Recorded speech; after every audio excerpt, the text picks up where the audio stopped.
Ya, kembali lagi kita berbincang bersama tiga narasumber. Saya mau ke Mas Anan. Kalau melihat ini kan sebenarnya wajah baru Arab Saudi di bawah Muhammad bin Salman. Banyak perubahan, tadi juga Pak Kiai sudah menyampaikan begitu ya, perubahan-perubahan yang sampai dengan saat ini seperti visi 2030-nya mereka begitu ya. Apakah ini sebenarnya kalau Mas Anan melihat memang karena kepemimpinan Muhammad bin Salman sehingga adanya mungkin Riyadh Season yang kurang lebih kita melihatnya sama kayak pesta Halloween begitu ya. Kemudian di dalam kebijakannya wanita lebih dibebaskan, boleh nonton bioskop, boleh pakai bikini, boleh banyak hal yang akhirnya diperbolehkan saat ini, Mas Anan. Ya, memang sejak MBS atau Muhammad bin Salman menjadi putra mahkota banyak perubahan luar biasa di Arab Saudi. Salah satu yang ditentukan adalah pada waktu itu mereka menentukan yang disebut dengan visi 2030. Nah, visi 2030 ini ada beberapa goal atau objek yang ingin mereka rubah dari sebelumnya.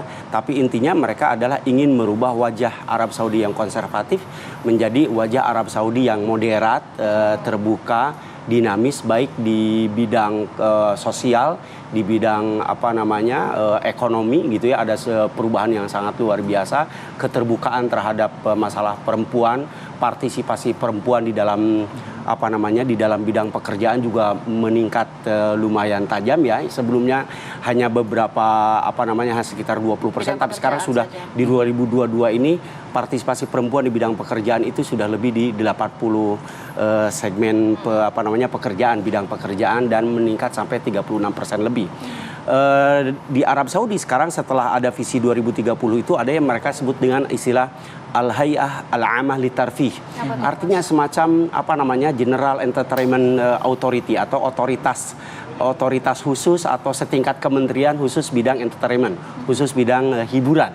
Ya, ini ditangani secara profesional oleh satu badan khusus bagaimana mereka mengelola bidang hiburan di Arab Saudi ini menjadi terkenal. Mungkin mereka menginginkan Arab Saudi itu seperti Dubai kedua ya, karena MBS dengan Muhammad bin Salman dengan Muhammad bin Zayed ini kan teman baik lah ya, teman baik, sehingga mereka mempunyai visi untuk negaranya itu mirip-mirip seperti itu, lebih terbuka, lebih moderat. Terbuka ya. Termasuk peraturan-peraturan yang dulunya konvensional begitu ya kan, dalam arti pembangunan ada di situ, infrastrukturnya, gedung pencakar langit, hiburannya, tetapi kan mungkin Arab kita mengenal wanitanya benar-benar dijaga, kemudian kebijakannya cukup ketat. Saat ini sudah sangat berbeda begitu. Kenapa harus sampai seperti itu begitu mungkin Mas Anan? Kalau menurut saya ini masalah keterbukaan itu adalah ingin membuka diri kepada masalah di bidang ekonomi. Mereka yang disebut dengan ada satu istilah mereka itu sebut dengan waton tumuh dan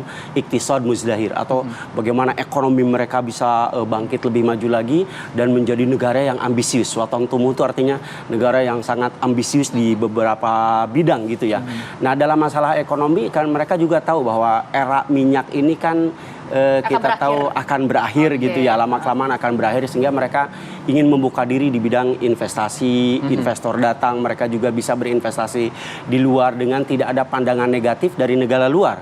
Ya, kalau mereka misalnya masih sebuah negara yang konservatif, negara yang tertutup, negara yang tidak welcome kepada turis, mereka juga agak sulit untuk berinvestasi di luar. Nah, dengan merubah diri menjadi negara yang terbuka inilah, maka Arab Saudi mempunyai kesempatan dengan negara lain sama berinvestasi dimanapun mereka yang inginkan. Misalnya sekarang yang terbaru kan misalnya kita tahu mereka membuka diri untuk berinvestasi di bidang olahraga. Newcastle United di Premier League gitu ya, sebuah klub bola itu sudah menjadi di bawah pemerintah atau di bawah badan saham Arab Saudi. Baik. Kita ke Mas Ahmad Lukman terlebih dahulu. Mas Lukman, sebenarnya seperti apa ya respon warga masyarakat di sana? Kalau ini kan eventnya, festivalnya di Riyadh, tapi kalau di wilayah lain sebenarnya seperti apa? Ada penolakankah atau justru mendukung hal-hal seperti ini? Baik, kalau kita lihat respon dari masyarakat atau penduduk, khususnya warga negara Saudi, negara Saudi pun mengetahui bahwasannya hal tersebut tidak secara resmi dibolehkan, karena hal tersebut hanya dalam kawasan tertentu, yaitu festival Riyadh Season ya. Oleh karena itu memang di sana ada pro dan kontra.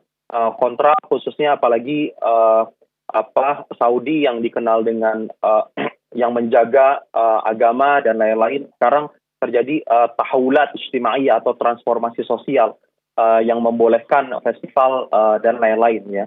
Meskipun demikian, seperti yang saya telah jelaskan, tidak ada sama sekali perayaan di luar Riyadh Season, orang-orang yang berpakai pakaian seperti topeng dan lain-lain ya, baik itu di kota Jeddah, Madinah, Taif, Abha, di seluruh kota ya, itu kita tidak temukan satupun aksesoris atau dekorasi di mal-mal yang bertemakan Halloween ya, selain ada di Riyadh Season. Itu pun kalau kita cari di websitenya tidak ada satupun diksi yang mengatakan itu Halloween, melainkan minggu bertemakan horor ya, baik itu dari akun Twitter resmi Riyadh Season maupun dari website resmi Riyadh Season, dan juga direktur dari otoritas hiburan tadi, yaitu Turki Ali Sheikh.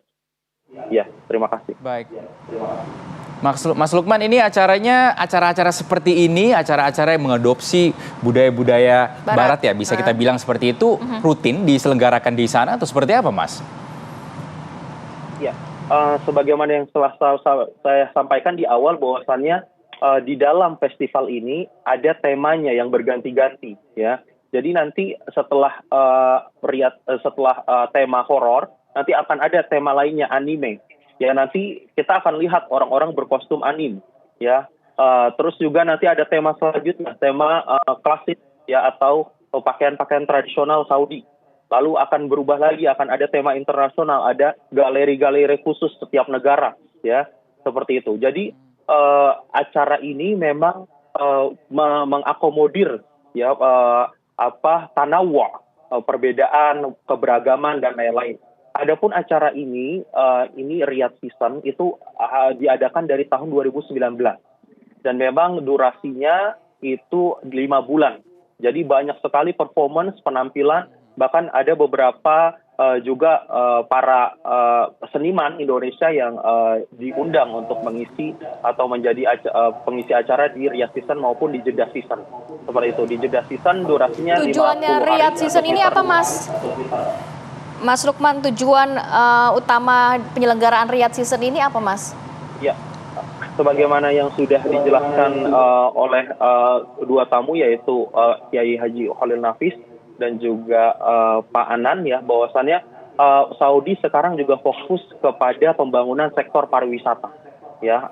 Dengan adanya visi 2030, kita melihat banyak sekali kota-kota yang sekarang menjadi destinasi tujuan wisata seperti Abha, Taif, Al-Ula ya, yang mana sekarang bisa kita lihat dengan diperpanjangnya visa umroh dari 1 bulan menjadi 3 bulan ya. Itu juga salah satu bagian dari promosi pariwisata ya, selain juga memfasilitasi para peziarah yang ingin ke kota suci Makkah dan Madinah. Juga sekarang tidak terbatas ya hanya untuk ke Makkah dan Madinah saja, tapi bisa ke kota-kota lainnya seperti Abha, Taif, Al-Ula dengan Madain Solehnya dan lain-lain. Jadi untuk mempromosikan wisata di Saudi Arabia, menyongsong visi 2030 yang sudah diproklamirkan oleh Pangeran Muhammad bin Salman. Baik, saya mau ke Pak Kiai. Pak Kiai, kalau tadi dijelaskan oleh Mas Lukman, walaupun memang ini hanya di beberapa tempat, khususnya untuk di Riyadh, begitu pelaksanaan festival ataupun season ini. Tapi kalau kita melihat pandangan secara Islam sendiri, Pak Kiai, walaupun tadi sudah secara clear ya, tidak ada perayaan Halloween di sana, tapi pandangan Islam mengenai perayaan Halloween ataupun festival-festival sejenis yang dilakukan dengan mengusung budaya Barat, itu seperti apa?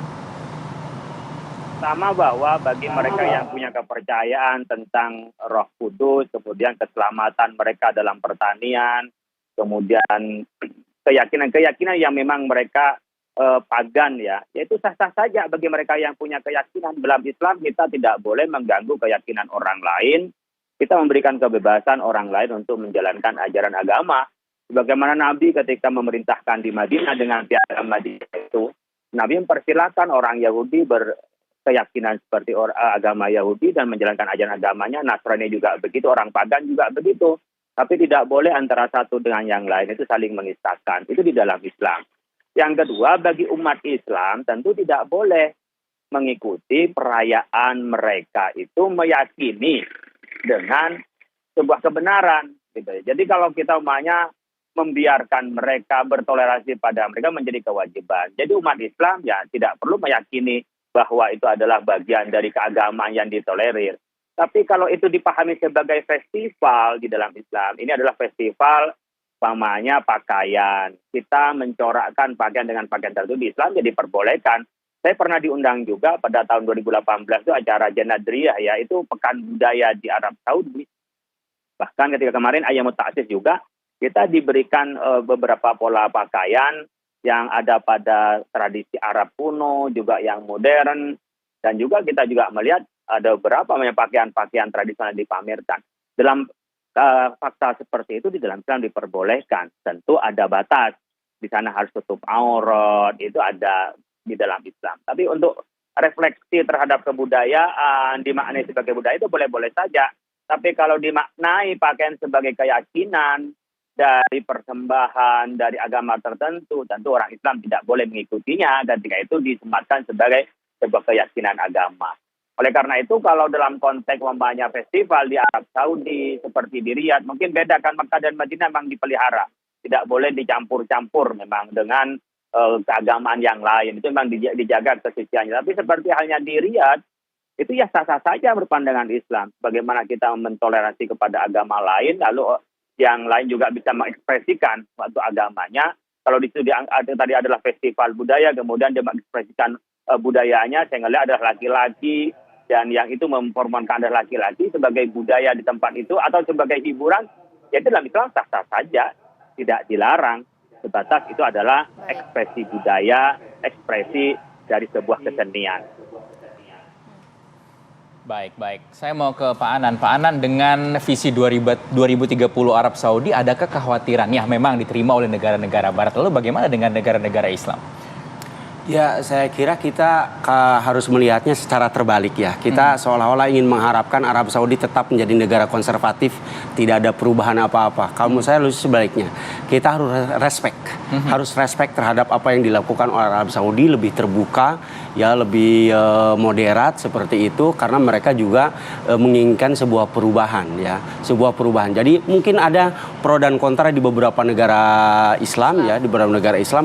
Tapi kalau bagi saya Arab Saudi mempunyai hak untuk merubah dirinya seperti apa di bawah kepemimpinan Muhammad bin Salman untuk menjadi sebuah negara yang lebih moderat menuju visi 2030. Akhirnya kita justru harus lebih respect kepada perubahan yang ingin mereka lakukan. Walaupun mungkin dalam hal bidang keagamaan tentu sudah mempunyai rule-nya sendiri yang tidak bisa yang tidak bisa dilanggar gitu ya.